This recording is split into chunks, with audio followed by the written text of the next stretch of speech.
Curup. Pusat Pemerintahan Sementara Sumatera Selatan Masa Perang Gerilya, Bagian 1. Sumber arsip sejarah perkembangan pemerintahan di daerah Sumatera Selatan, terbitan 1996 oleh Pemprov Daerah Tingkat 1 Sumatera Selatan.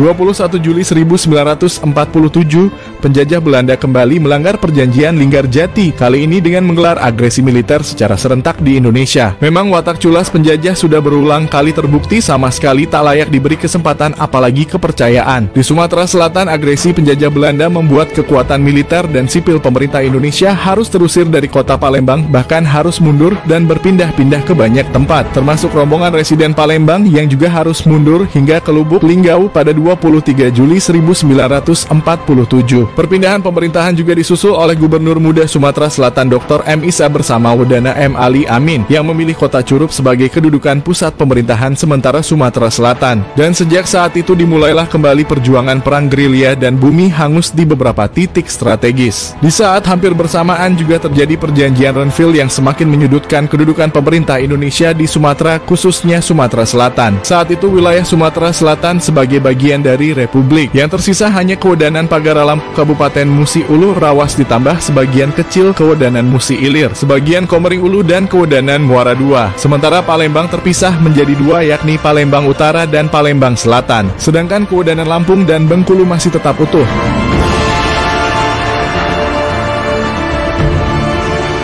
Dr. M. Isa akhirnya resmi diangkat sebagai Gubernur Sumatera Selatan pada pertengahan tahun 1948 dengan pusat kedudukan di Curup.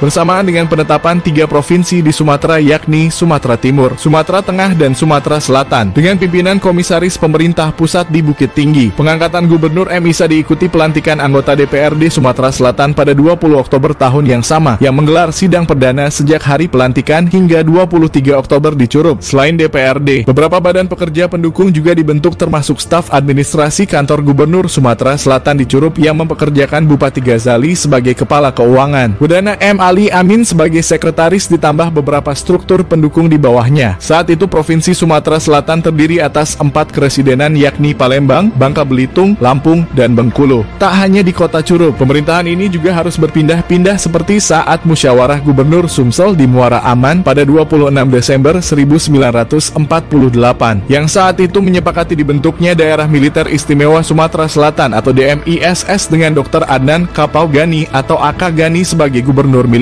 Hal ini sejalan dengan didudukinya kota Curup oleh Belanda, yang kemudian juga memaksa pemerintah Provinsi Sumatera Selatan memindahkan kedudukannya ke kota Donok pada Januari 1949.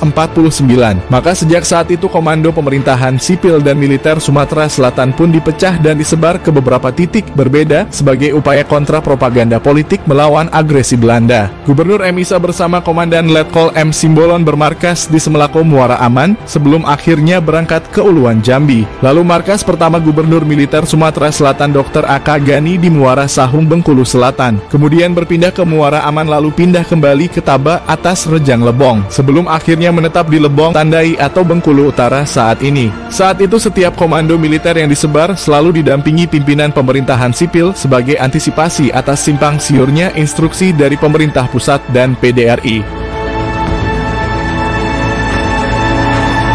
Sempat terhindar dari serangan Belanda pada agresi militer pertama, keresidenan Bengkulu dan Lampung akhirnya menjadi sasaran pada agresi militer kedua Belanda. Saat itu pengintaian serta penembakan dilakukan oleh pesawat-pesawat Belanda mulai dari kota Curup ke Pahiyang hingga Bengkulu. Agresi ini kemudian semakin kuat dengan datangnya kapal-kapal perang Belanda ke lepas pantai Bengkulu. Belanda sendiri akhirnya menguasai wilayah keresidenan Bengkulu sepenuhnya pada 5 Januari 1949. Hal ini diikuti dengan penyerbuan Belanda ke Muara Aman pada 25 April 1949, lalu ke Lebong Tandai pada 2 Juli tahun yang sama. Hal ini dilakukan Belanda untuk mengejar dan memburu pemerintahan militer dan sipil Sumatera Selatan. Beruntung Belanda pada akhirnya hanya mampu menguasai wilayah perkotaan, sementara kantong-kantong daerah dan pedesaan masih dalam penguasaan para pejuang Republik. Peperangan panjang ini kemudian menemui titik akhir sejak perundingan antara Gubernur Militer Sumatera Selatan atas perintah PDRI dengan pihak Belanda di Muara Aman pada pada 15 Agustus 1949.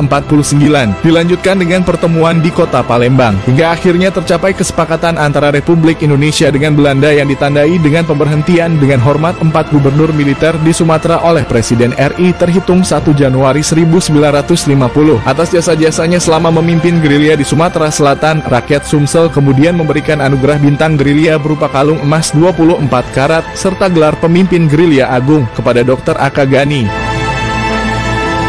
Jangan lupa follow dan share video ini.